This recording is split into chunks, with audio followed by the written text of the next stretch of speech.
I'm Liam here from Vantage Point, and welcome to our first installment of the ESG webinar series. Thank you all very much for joining us and our friends at IIS Seminars. We've teamed up with IIS Seminars today to bring this series, which will help you understand what ESG is, why you need to care, and through this series, we're going to take you all the way through to how technology can help you navigate the world of ESG. Just a little bit about us at Vantage Point. So we help business leaders understand how they structure their people, process, and systems to meet the new and ever-evolving requirements that ESG will bring. So we can take your organization all the way through from ideation around what you need and when you need it through to technology implementation. Just some housekeeping before we get started. Throughout the session, we will try and make this as engaging as possible. So please add your questions to the Q&A box, and following Kate's presentation, we'll come around to those. You will also have a couple of polls throughout, so please engage with those as much as possible. And if you are to take advantage of the CPE credits, you will need to engage with those polls. Kate, maybe if I pass to you for your introduction and to switch over into your presentation. Lovely. Okay. Thank you, Liam. And actually, I just want to open it up and thank everyone for being here. Thank you to my colleagues at IA Seminars. Thank you to Vantage Point. Thank you to all of the attendees. We want this to be, as Liam said, a lively and interactive session. Please use the chat box. Please interact with us. We want this to be driven by you all. And as Liam said, in order to get CPE credits for this masterclass, you'll need to participate in all 3 of the polling questions, which will be coming up throughout the session, but all of which will be done well before the end, so you'll have time to participate. And I will just give a little bit of background on IA Seminars quickly. For those that don't know, we were founded in London some 20 years ago, so we are celebrating a rather significant birthday this year. Our team are based in the UK, but we work with an international faculty, originally experienced in international accounting standards and now increasingly in ESG and sustainability. Traditionally, we've been delivering training on international accounting standards to accounting professionals all over the world. But in recent years, we've seen the demand grow for training on ESG reporting and a number of related topics. And so now we're able to offer training to a broader range of business professionals. So while we love accountants, and we always will, we are delighted to be working with a greater number of clients from a wider range of professions. Regardless of the topic or profession, our commitment is to look after every customer and focus our service around their needs. As a result, around 50% of our business come from repeats or referrals cared for by our team. Thank you very much, and I will sort of move on. The format of the day is I will take you through a brief 20-minute presentation on ESG, the ecosystem around ESG and why it's relevant to your business. And then we will welcome on Matt, Liam, and Robert to join me for a panel discussion. We will have some queued up questions, but we encourage you all to participate and to raise your questions in the chat at any point throughout the day. So to introduce myself, my name is Kate Daniels, and I've been working in ESG long before it became part of the common lexicon. My journey with ESG began back in 2010 when I took a role as head of ESG for a Pan-African forestry company with assets throughout East Africa and a bit in Southern Africa. I moved to South Africa in 2005 to start my career and really only left the continent about 4 years ago. So the majority of my experience in my life has been in the global South. And also the majority of my experience in my career has been in portfolio companies or advising investors and asset managers. So I am like all of you. I've been where you've been. I've dealt with the same types of demands and the same types of challenges, and also dealt with the onerous task of wrapping my head around ESG when it was a foreign concept to me. So I started my career with 5 years of international development, quickly decided that I didn't believe in the aid cycle and I wanted to get out, and so moved over to the corporate sector in 2010 when I took a role with New Forest Company. I led ESG there for 5 years, and then I went on to work for a South Africa-based ESG and impact investing consulting firm, went to business school in Johannesburg, and then founded my own consulting firm back in 2015. And I've been doing this work ever since. I have worked with development financing institutions, impact investors, private equity fund managers, private debt fund managers, international NGOs. And the majority of my work has been around creating and enshrining environmental, social, and governance policies and management systems, conducting ESG due diligence as part of the broader deal origination process, and doing some impact reporting. So a lot of my work these days is focused on how can companies raise impact capital and what kinds of frameworks and systems do they need to align with in order to do so. I've worked with mainly entities in the global south, throughout Southern Africa, East Africa, and West Africa, and then a bit in Latin America. And only in the last few years have I been doing a lot of this ESG and impact work here in North America.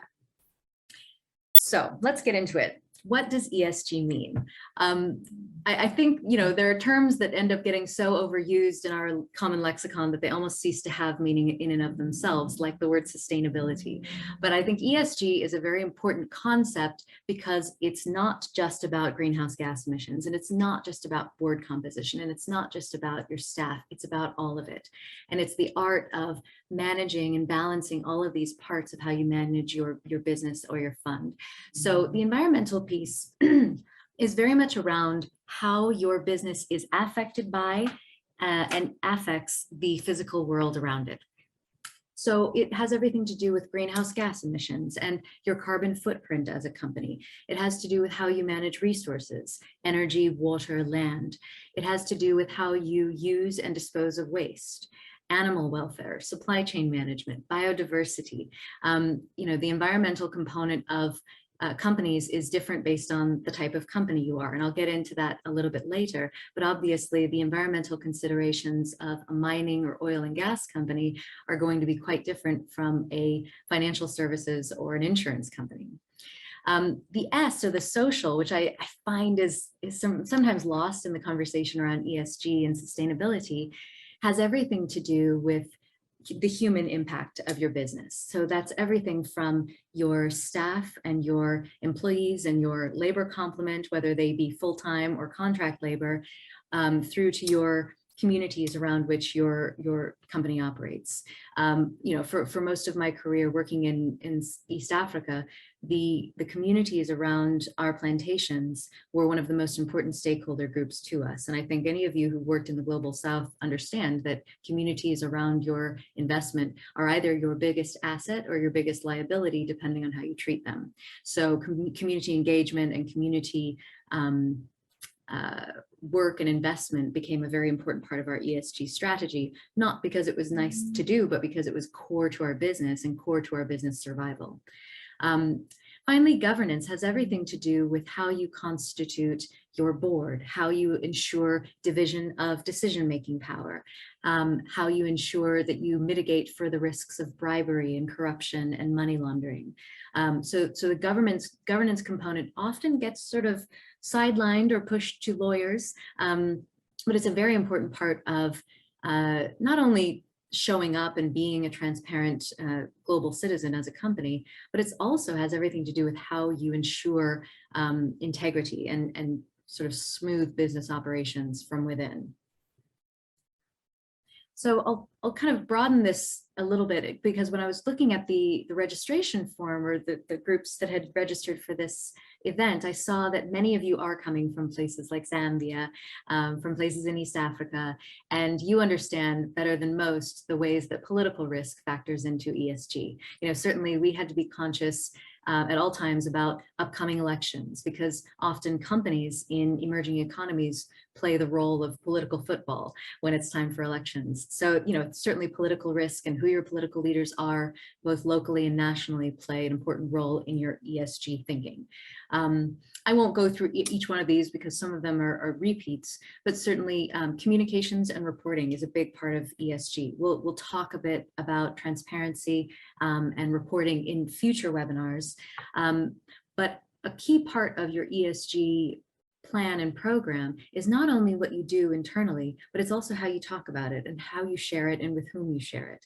So transparency about your ESG work and your ESG aspirations and your performance is critical to being a good actor as a global citizen.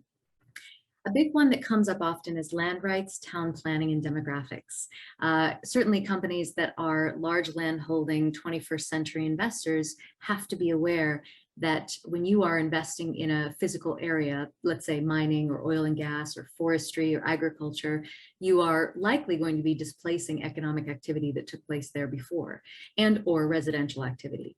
And it's incumbent upon a company, any company, to measure, to track, to map, and to ensure that any economic activity that went on before your investment carries on after and is moved to an ideal location.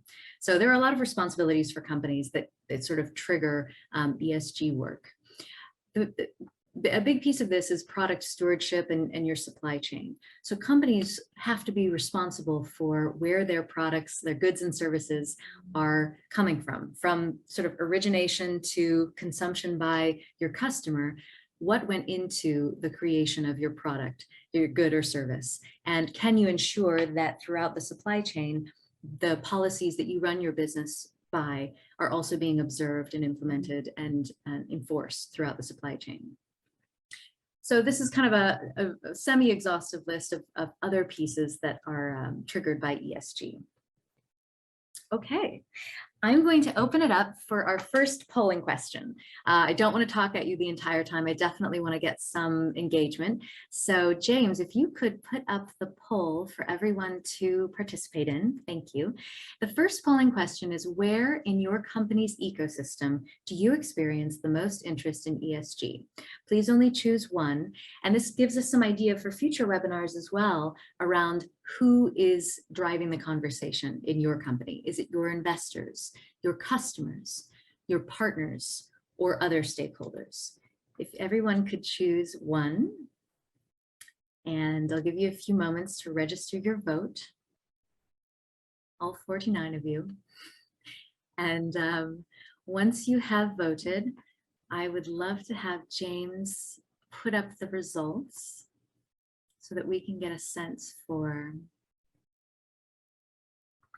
what everyone says.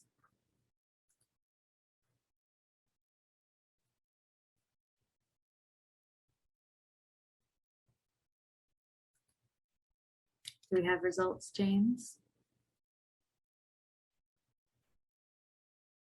Aha. Okay, interesting. So I'm hearing more customers than investors. This is a great surprise. I always kind of ask this question thinking I know what the answer is going to be, or certainly knowing my answer. And this is a little different. So it's skewed more toward customers, which is an interesting shift. I would say for the last, for the last decade, the conversation around ESG was really driven by investors, right? If you want to raise capital, you have to satisfy certain things. But it's fascinating to see the ways in which our customers are now driving the conversation, right? ESG is no longer a nice to have or an additional thing, it's table stakes. And customers get to choose from where they purchase goods and services based on the reputation of those companies. And that's fascinating. Okay, thank you for sharing that. And thanks for participating. So just getting into why you should care about ESG. I mean, certainly, if your customers are asking you questions around the environmental, social, and performance and governance performance of your company, you're going to need data, you're going to need information to answer those questions. I found historically, ESG is driven by both a push and a pull. And when I say that, I'm referring to both investors and customers. At the beginning of my career, certainly I was kind of catapulted into the world of ESG by virtue of our investor base, which was largely development financing institutions asking hard-hitting questions around ESG and impact and what we knew about our business and what we could track and measure and what we just thought we knew. More and more so, customers are asking these questions, and customers are making informed decisions around where they're going to buy and enjoy goods and services based on the performance of those companies. So we saw that also in the polling question, that there was kind of an even split between investors and customers, edging toward customers. Fundamentally, all regulated lenders and investors of any type will be asked at some point about ESG. Once upon a time, certainly when I was starting out, ESG was a differentiator. It was something special your company could claim that made your company appear sort of unique and special in the lexicon of private operators. Today, ESG is table stakes, I would argue. And more assets under management are being driven toward ESG investments. Global estimations are at 50 trillion in assets under management that are being deployed toward ESG funds. That's a lot of capital, and that's a lot of investors who are making that conscious decision to deploy their personal and group capital toward investments that mitigate risks to the environment, to people, and to sort of the integrity of companies. So you should care because your peers, your investors, your regulators, and most critically, your customers care. Getting to what you do when you implement an ESG system, and we'll get into more detail on this in future webinars, but what I found in my experience is that the merits of an ESG management system have to be tangible and practical. We can spend a lot of time in the world of theory in this work. We can spend a lot of time academically debating sort of the merits of ESG and the materiality of different disclosures in the ESG world. But fundamentally, real people have to roll out ESG systems and processes in real companies. And they have to do so in a way that is woven into their day-to-day work. So critically, ESG management systems have to begin by knowing the baseline. What is in place before you intervene? What is in place before your company engages, so that you can measure and track your progress over time?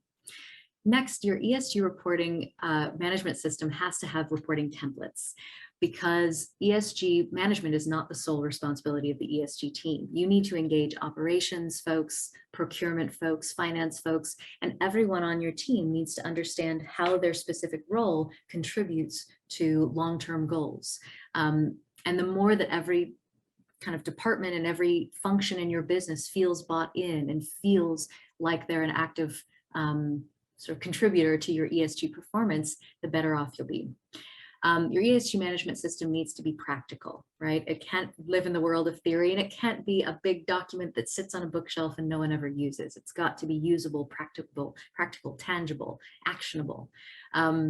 And it must interface with your existing investment process. If you're an asset manager and your life is kind of dominated by the raise, structuring and originating deals, deploying capital, holding, and then exit, then your ESG systems have to mirror that investment process. Likewise, at a portfolio company, in whatever way you draw out or roll out your process as a business, your ESG processes have to mirror and buttress those. It has to be easy to use. Critically, an ESG management system is not for, it's not like carbon mathematics. It's not for, rare actuarial minds who manage this stuff from on high. This is practical information. How are we using goods and services to bolster our business? And what do we know about the impacts of our business, environmentally and socially? And how can we, in an easy and practical way, improve our performance over time? Which takes me to the last point, is that your ESG management system has to allow for iteration.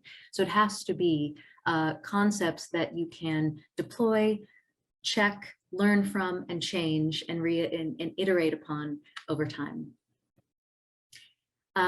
Finally, I just wanted to sort of cast for you an idea of ESG, which I think is really important, that so often ESG gets framed as risk mitigation. And I would argue that ESG in a company or at a fund does two important things. Yes, it mitigates risk, reputational, social, environmental, financial risk, absolutely.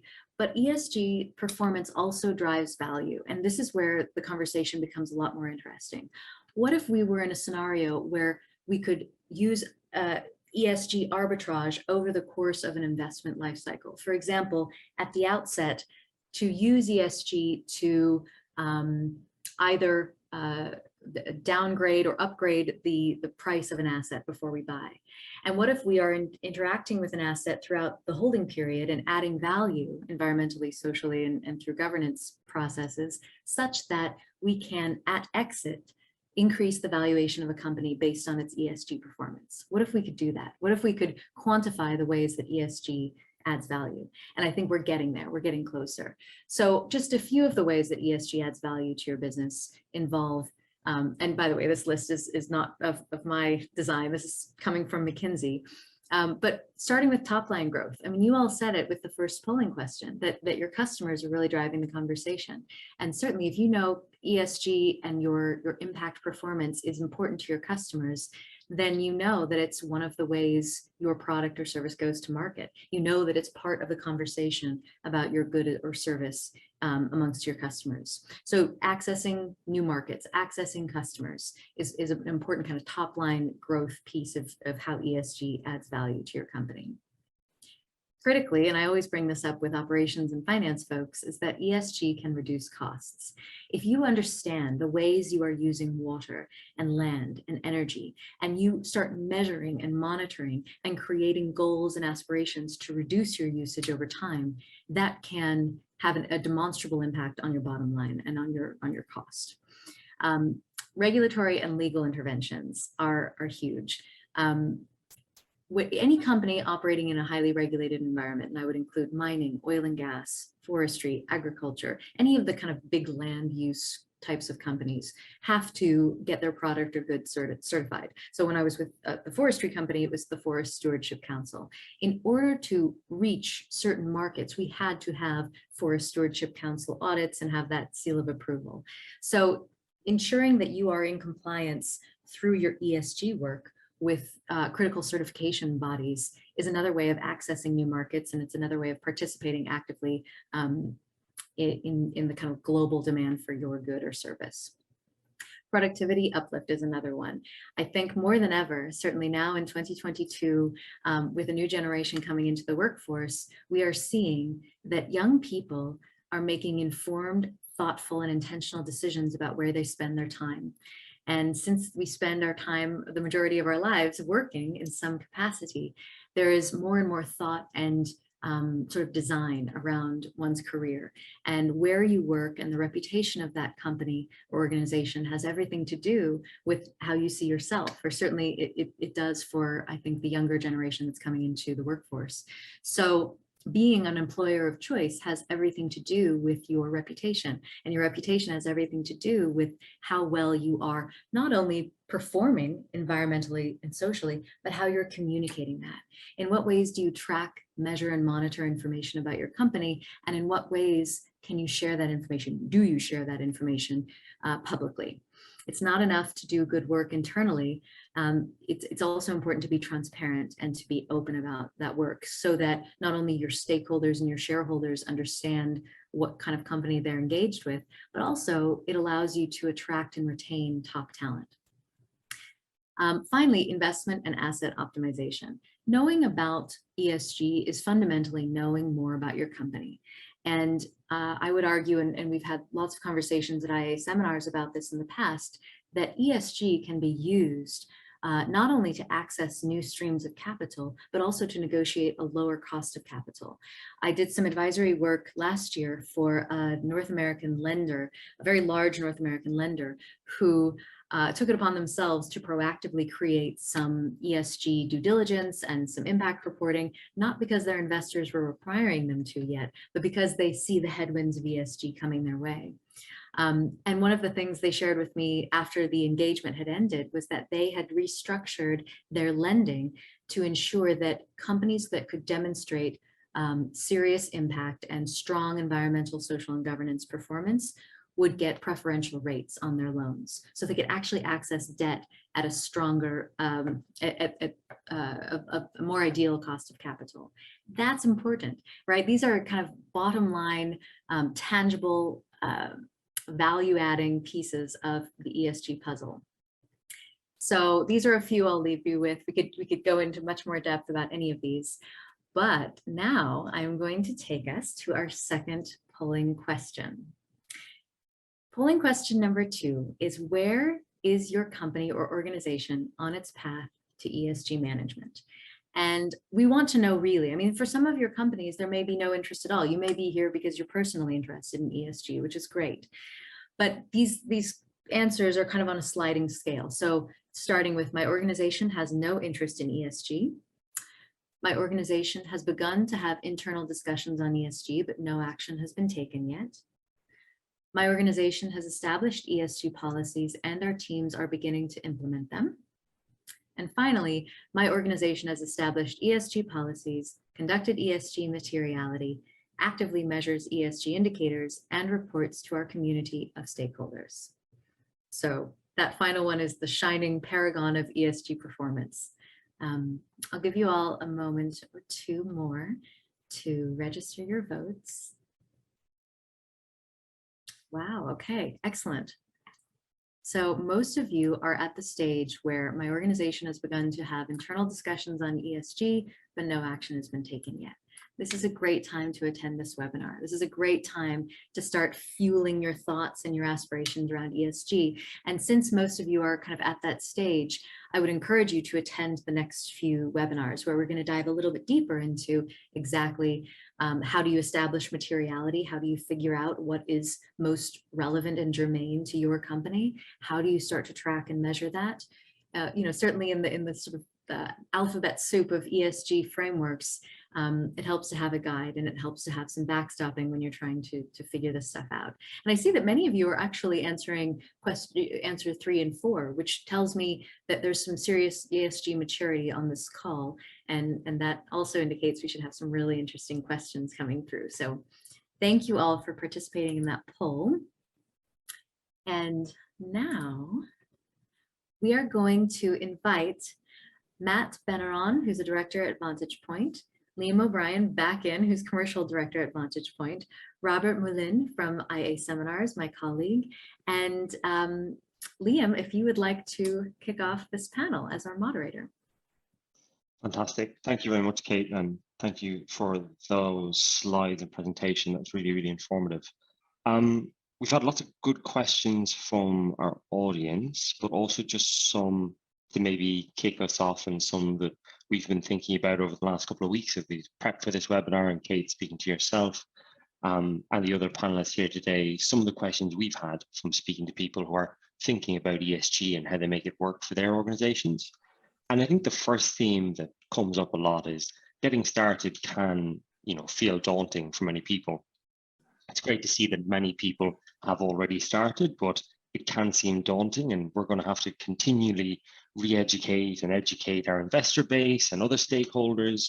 And how are they going to be able to read, understand, and even analyze ESG metrics? So maybe that is a first step to throw to the floor. Rob, do you want to start, or Matt? I'm happy to jump in. Can you just jump in for that one? Yeah.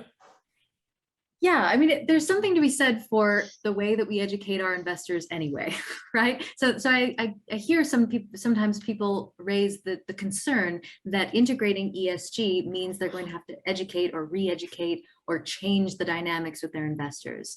And I would argue that you inform your investors on that which is material about your business all the time. That is very much how you work with investors. You establish what is most germane and relevant to your company, and then you start to track and monitor that, whether that's financial information, whether that's market information about your product or service, or whether that's ESG information. So I would try to not see an ESG data or information as an additional thing you have to deal with and sort of an onerous process, but rather an extension and an expansion of the pool of information you can draw from to communicate with your shareholders and stakeholders.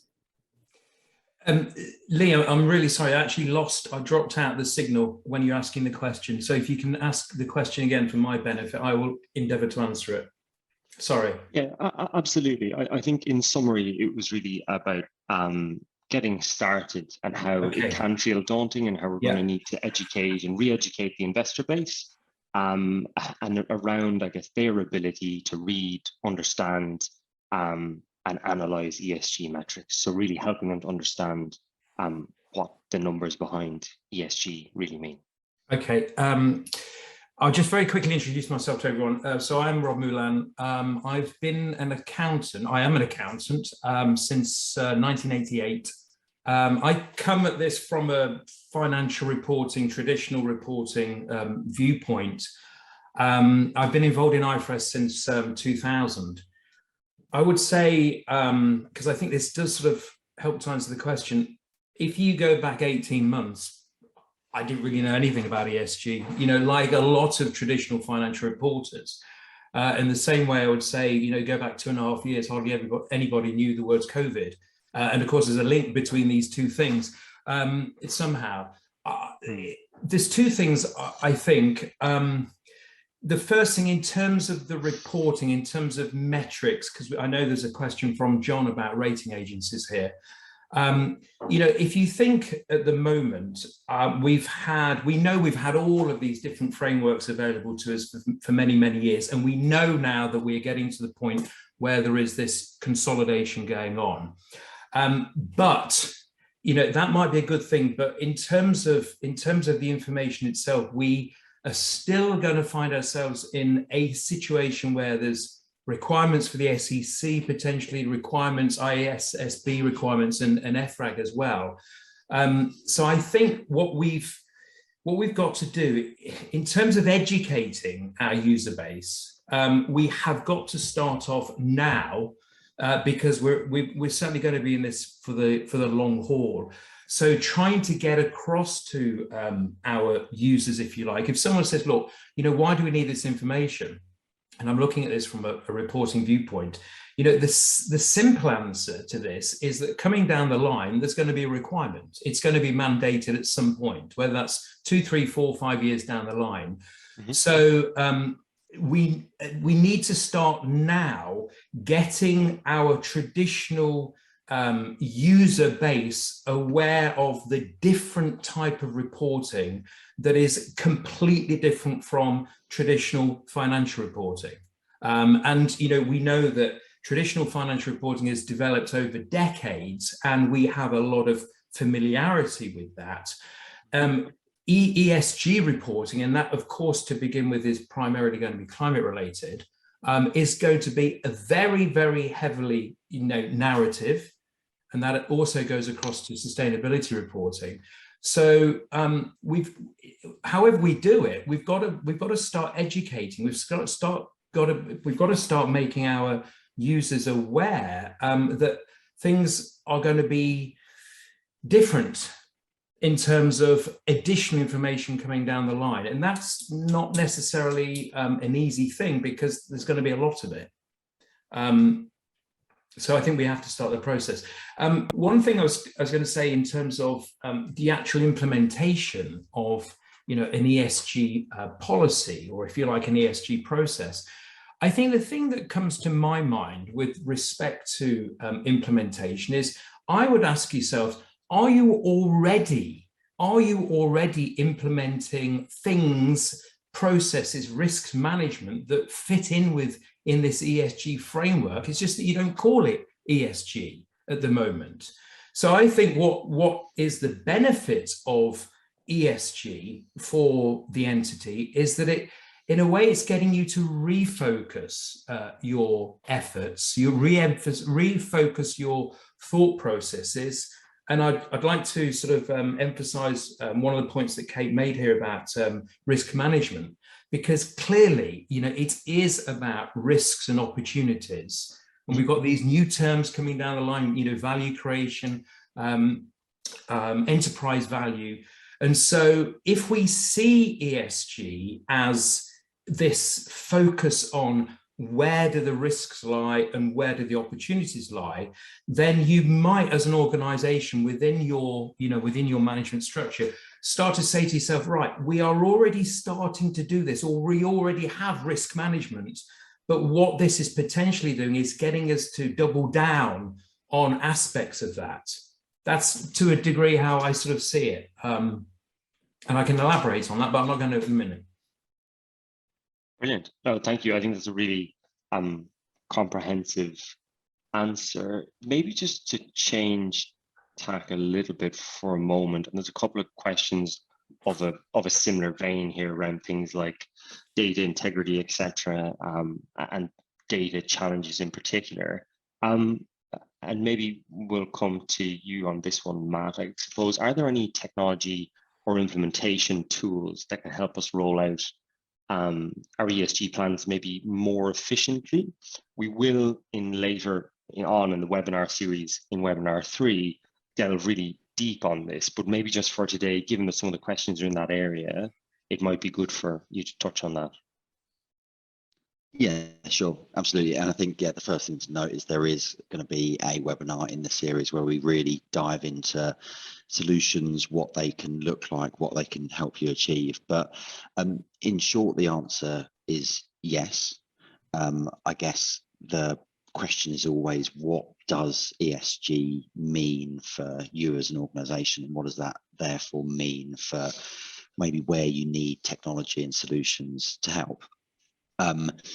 There's the most obvious area that people often jump to is the biggest impact that ESG has can be on reporting and what needs to be published to the market, what needs to go into annual reports, into integrated reports, to ESG specific reports. And one area of focus that we have in speaking to our clients is exclusively around that disclosure element, typically falling on finance or an external reporting team. But now there are more people that need to be involved in reporting processes. There's more data that needs to feed into reports. That's going to have an impact on reporting timescales, working day timetables. And one end of solutions is thinking about how do you culminate all of that information, both the quantitative elements and the qualitative parts that Robert, you were talking about, that will be needed, bring everyone together and efficiently, effectively actually produce ESG reports. The other end, I guess, of the technology spectrum is actually thinking about, well, before we compile all of this into a report, we need a management system that's going to house all of the ESG data, all of the metrics, the KPIs, so we can actually not just be collecting this for the purpose of reporting, but actually be collecting it for the purpose of managing and running and operating our business with a true ESG mentality. So another end of solutions that we speak to clients around is how do we gather all of the data. The classic and easier example from a data perspective is around environmental data. What systems do you need to plug into to get a true and accurate view of all of the operations of potentially your global business, of what your energy usage is, for example? How does that all come together? What systems need to be integrated? How is that going to culminate in a one unified global view of particularly the E of ESG in that example? So the short answer is yes, lots of system considerations, right from the data collection, aggregation, KPI monitoring, right through to the final reporting, where there are now a lot greater demands placed on more people more frequently than I think we're probably typically used to when it comes to kind of traditional finance reporting. Matt, can I just add something in there? I think obviously the reporting is the back end of the story, isn't it? It's the end result of the process itself. I know we've got a couple of questions about metrics and that.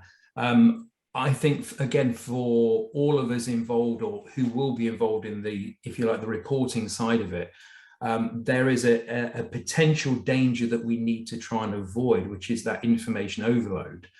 because whichever framework, whichever regulatory body, whether it's FREG, whether it's ISB or SEC, obviously there is a lot that will be required, and you can potentially see the infamous boilerplate disclosure that the IASB has tried drastically to try and remove over the years. So again, I think it's in terms of giving information to the market that is useful information for the market. I would say we've got to start again learning or educating ourselves as the earliest opportunity about where our businesses are, where they might have to report to, and keep up to date with what those different legislative bodies are likely to require. Because it will need some, a lot of fine tuning for every single business. And yeah. I think I was just going to say very quick. Sorry, just one of the questions that did come up, and I'm sorry to jump in here, but one of the questions that did come up is about parameters for ESG. Are they universal? And of course, the issue is no, they're not universal. This is one of the problems that we're going to be faced with. And it just reminds me in a way of going back to our, FASB, ISB, and trying to get convergence, because, Kate talks about the cost of capital. As soon as we haven't got convergence, the cost of capital is going to go up. So I think to think that, 2 years down the line, if we're all sitting at a sort of a reunion webinar going, hey, that was fantastic, wasn't it? I think we can forget that. These are very, very early days. Let's give it, not one of the bodies has given a set date yet for mandatory implementation. 23, 24, 25, who knows, but it is going to be a long road. Thank you. I wanted to add something. Oh, sorry, go ahead, Matt. Just very quickly, and also to tackle one of the other questions and to kind of round off that point is, I think what we see in solutions is frameworks being slowly but surely built in as a standardized offering within products. But I think, to your point, what is essential is that it's not a rigid template. There needs to be flexibility, because there is not going to be a one size fits all. So I think it's taking an air of caution into anything that is too specific or rigid, particularly at this stage, and kind of keeping the door open for flexibility will be key. And sorry, Kate, go on. Yeah, I wanted to also hit on some of the questions that I see coming up that are very practical, and I'm glad you're asking these questions. How do we start? What frameworks can we use? And rightly, as my colleagues have mentioned, there is a bit of an alphabet soup out there. It's messy. There's a lot you can glom onto, which results in inaction for many people. So I want to be very practical about this. When I started doing annual ESG reporting 10 years ago, I started using the GRI, the Global Reporting Initiative, which has some excellent assets on its website that are very specific for industry. So another question was, are there specific pieces of guidance per country? Some countries have guidance that they recommend, but really what it is, it's by industry, right? Because that which is material and important to a mining company for them to disclose is dramatically different from that which is important and material to a financial services or an insurance company, right? These are different types of operations that call forth different types of disclosures. So in answer to that question, check the GRI website. There are very specific pieces of guidance for each industry: agriculture, fishing, forestry, mining. So each industry or each vertical has specific guidance and disclosure recommendations. Secondly, SASB, the Sustainability Accounting Standards Board, also has a very helpful materiality map, which you can easily Google and access. I can also pop a link to it in the chat, that helps you identify the disclosures that are relevant and material for your type of industry. And it breaks it down by industry, which I find just is very user-friendly. And IA Seminars is offering courses on both GRI and SASB in the future. And then Sorry, could you say that again? Oh, goodness. My watch is talking to me. The final thing I wanted to say is Kushina asked a question around whether there's any effort to consolidate all of these frameworks. And the answer is yes. As Rob mentioned, the ISSB is presently trying to take SASB, GRI, Carbon Disclosure Project, all of these other frameworks, and consolidate and harmonize the disclosures so that it's easier for all of us to navigate that which we should be reporting on to our investors and our other stakeholders. Thanks. Excellent. And thank you so much to everyone that has joined and are asking some really, really good questions. One that I did want to pick up on, which I thought stood out as a particularly interesting question, was, and there's a bit of lively debate in the chat about this.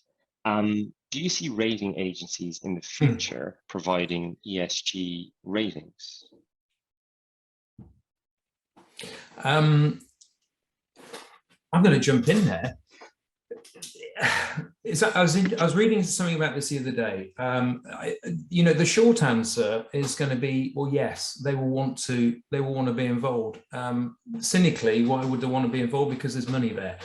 One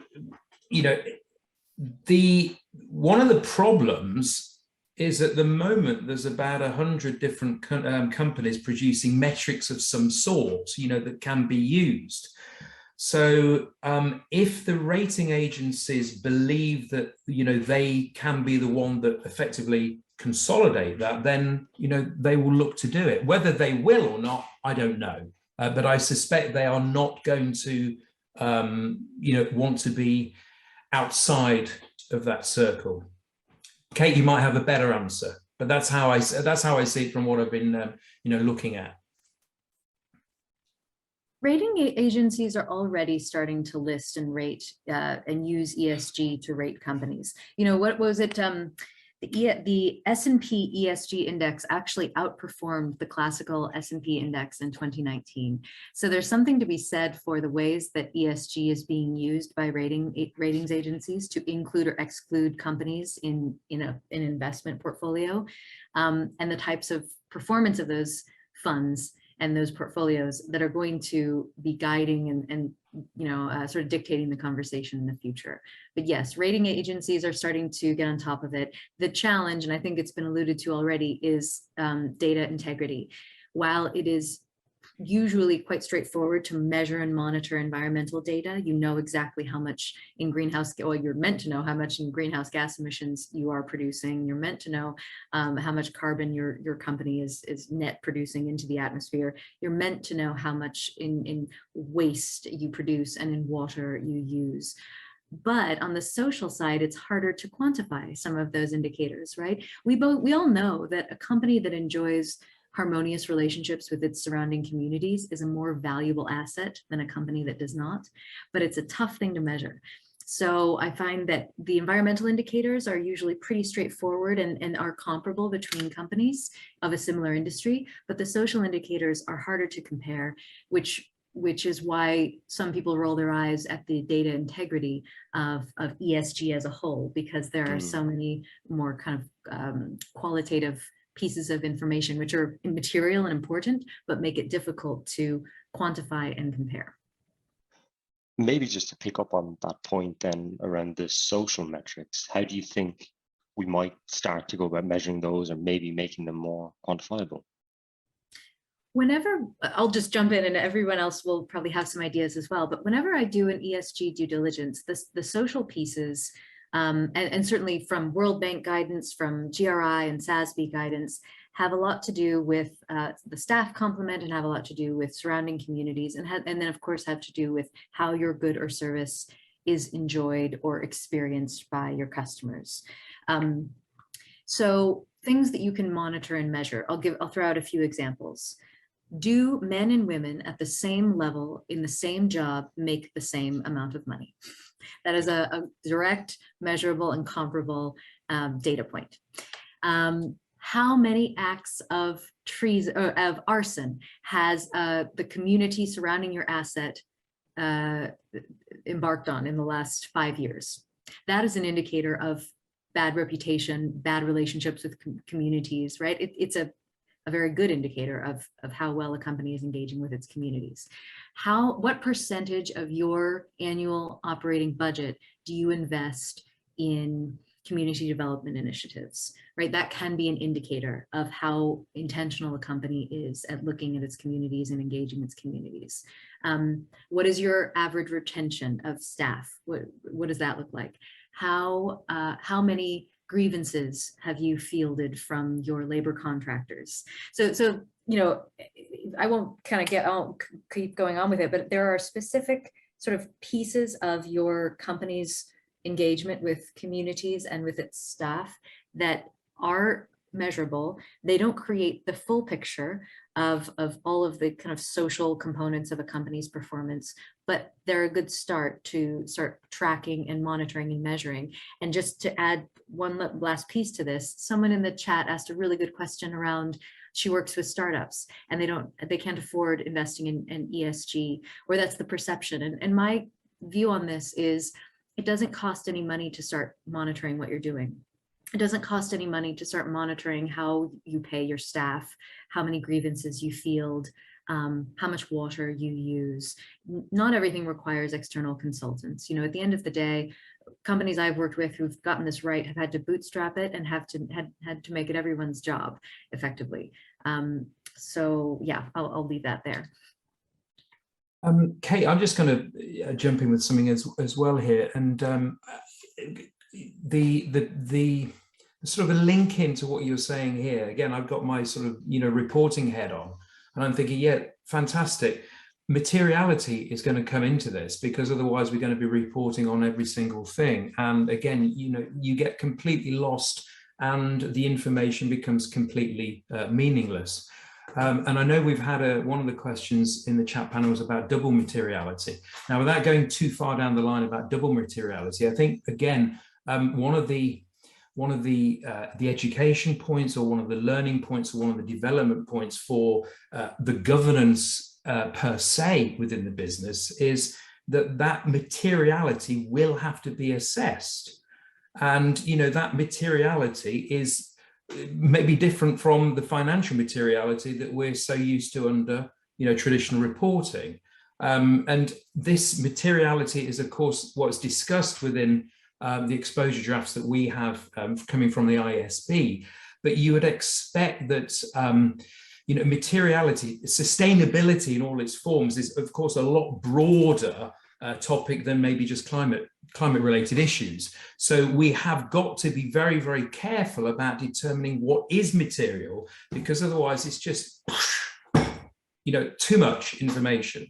And how do you make a decision from that? i.e., again, I come back to the issues that we've had within financial reporting within many years that have been fine-tuned, and we have to be careful that we don't sort of in a way, dilute the impact of that. But of course, I fully realise how important it is. And just one question to chip in with, and just a brief one, Liam, and maybe it's kind of part for Rob and for Kate. And something that we see a lot of is organisations approaching us, and they're typically talking to us more about the practical elements of data, process, people ultimately ending up on reporting. And they say, right, well, we've got, you work with a number of solutions, you've got some frameworks, let's plug and play, off you go. Can you tell us what we need to do? And we normally at that point say, well, hold on a little bit. What work have you done so far?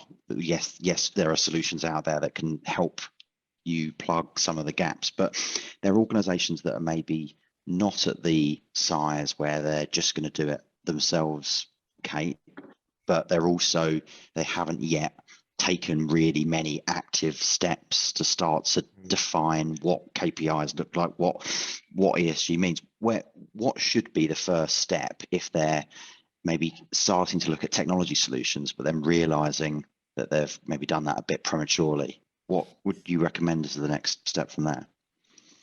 I'm going to say something very quickly, and then I know we've got to break out to our last polling question. There's some low-hanging fruit around this, Matt. We offer beginners courses at IA seminars that speak directly to this: how to get started, how to wrap your head around these terms and these frameworks, and how to get moving with them. So I would say definitely contact us at IA seminars. And we offer courses for beginners and sort of a rudimentary level of ESG engagement right now. I don't know, Rob, if you wanted to quickly chime in, and then I'll open up. Well, I think I really like this question, because to me, if you look at ESG, to me, the starting point for any new processes that you're going to bring in has to come back to the G, to the governance. And that's not because I'm a reporter, I'm coming from a, this governance perspective, but to me, the brains is governance. Nothing else works properly unless the governance is correct.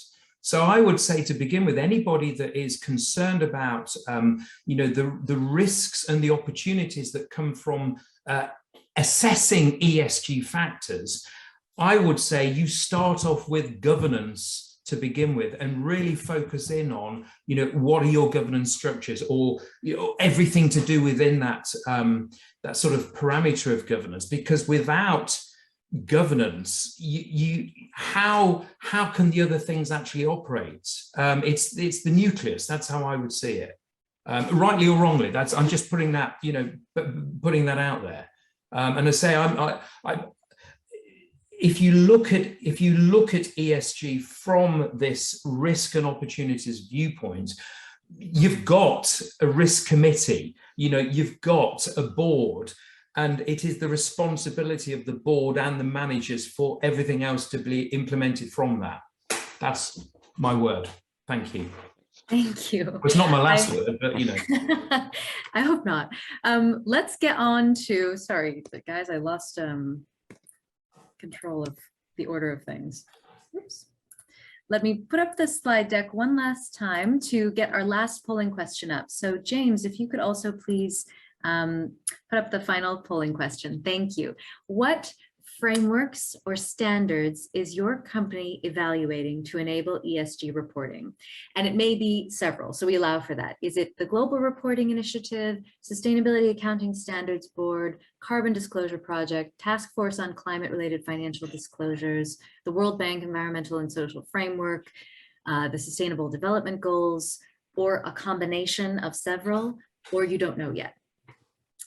Very keen to hear what kinds of frameworks and tools you all are using.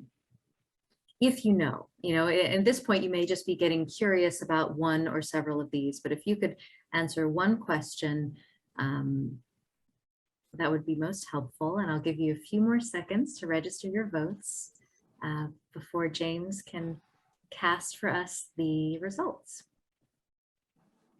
Okay, we're going to cast them in 5, 4, 3, 2, 1.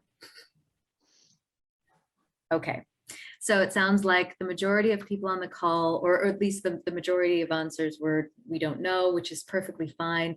And then the next is a combination of 2 or more of the above, which I think is very common, right? You may be wanting to look at GRI or SASB for annual sustainability reporting, and then you may have an investor who's talking to you about one or more of the others.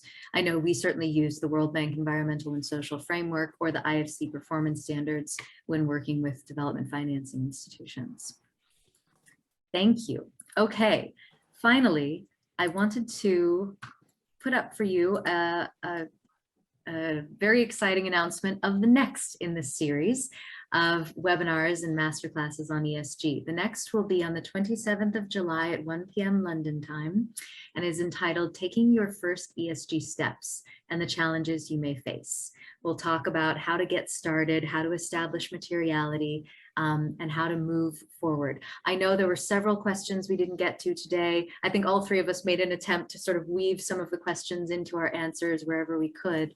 But we encourage you all to sign up for the next in this series. And Liam, I will hand over to you to conclude. Brilliant. Thank you very much to all of our panelists. Kate, as you rightly said, our next session will be about trying to make some of the topics we spoke about today a little bit more real and look at some of the challenges that you might face. We hope to see you all and more on that. Thank you very much for your questions. There was an incredible amount of them, and we did try to get to most of them. Thank you very much for coming, and we'll leave it there. Have a nice afternoon. Thanks, everyone. Thanks, everyone. Cheers. Bye. Thank you. Bye-bye.